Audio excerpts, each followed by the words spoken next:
when the days are cold and the cards all fold in the seams we see are all made. Hey, it's Darla and Sapphire, and today's craft will be peekaboo bookmarks. Now to begin, you'll need paper, tape, scissors, and assorted pens, pencils, or whatever.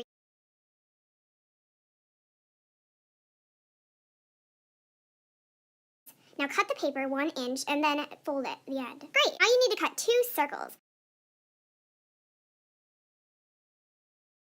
Use the folded piece of paper and put tape onto that. Then put the 2 circles right on top. There! Now you got to decorate.